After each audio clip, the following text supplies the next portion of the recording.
The green matches the trees, and the blues actually camouflage it very well with the shadows found within the forest. Now they don't just look this beautiful, they can also see in many colors as well. So to prove that today, we're going to set up a little activity over here. Of course, we can't do this alone, so I was wondering, I need the help of a really helpful volunteer today. Anyone feeling super helpful today? Oh, there's a lot of hands up, it's hard to choose. But you right there in that Pokemon hat, your hand shot up pretty fast at the beginning. Come all the way up to the front. Does your friend want to join you too? We can have two of you come on up. Alright, well for this demonstration we have rings of 4 different colors, red, green, blue, and yellow.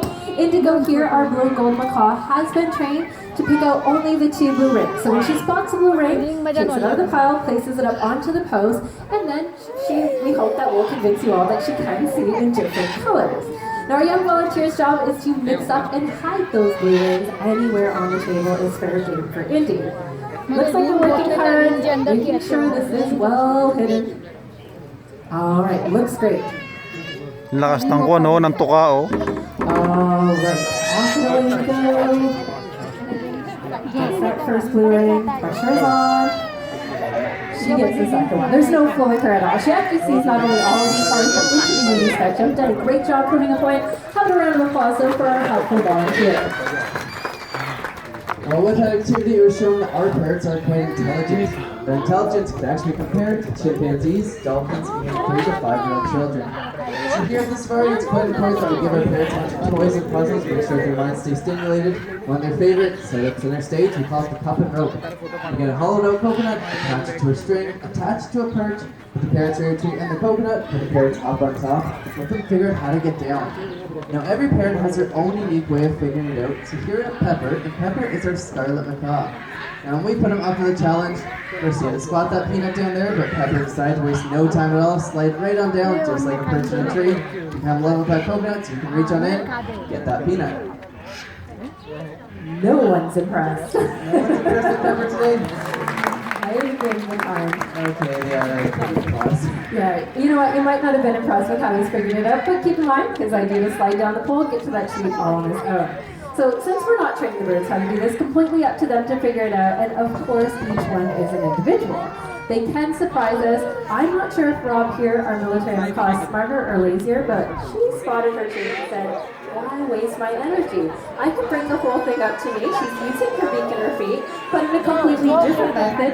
As she gathers all that rope up, gets to the coconut. Now the hardest part comes in, reaching it upside down, but the end result's the same. She gets her tree. Well done, Rob. Now I do have one final question, and if you know the answer, just shout it on out. But what are parrots most famous for?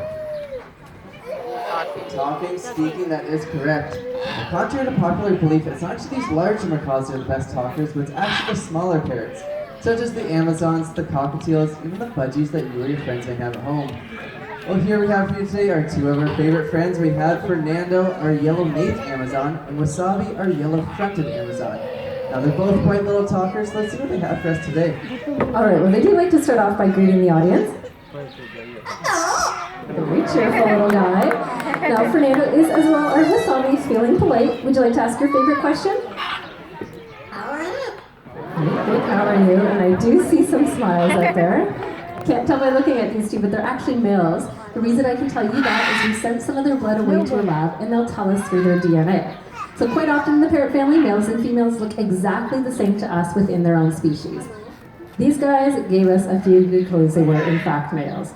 What happens when you see one of our female Amazons? Wow, an extra whistle for her today. Happy to see you guys thought that was innocent and funny because he certainly thinks he is too. A little bit of a comedian. By nature, parrots are quite playful. Fernando is no exception to any rule. A favorite game of his to play with us, I think you might be able to figure out what it is.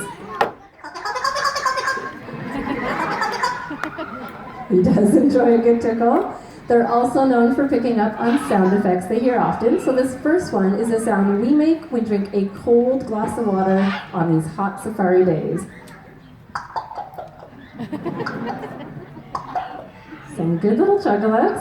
Not surprised to tell you that Fernando has grown up here at the safari and picked up a few different animal sounds too. So his first impersonation is that of a pig. A little bit rude with those. Now we're not done yet though. He has learned to bark like a dog. Never said it was an intimidating dog bark. Now, Wasabi's favorite time of year happens to be Christmas time, so he has been working quite a long time on this little bit of a mouthful. Tell everybody, what does Santa Claus say?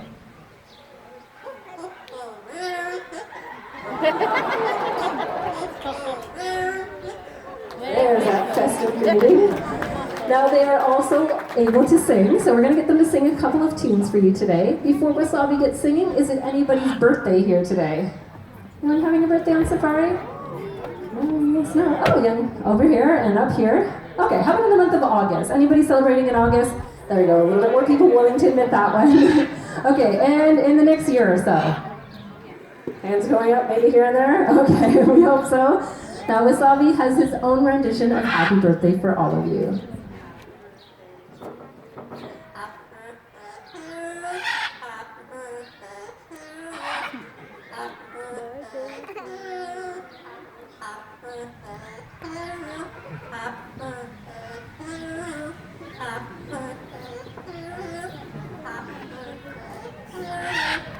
That's what he's got for us.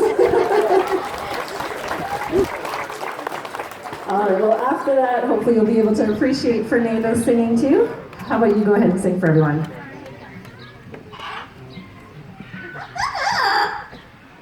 All right, he's not actually that bad. We're going to clear him up, perhaps. Feel a cough, a bit of a treat. Now let's see if you guys can recognize his favorite song.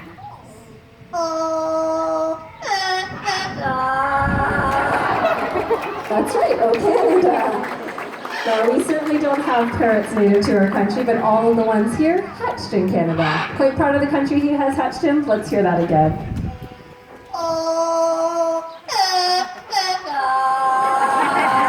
Very patriotic. Now, obviously a lot of hard work and training went into these two, saying all of these different sentences and sounds. Wasabi is quite proud of where he works. Tell everybody, where do you work?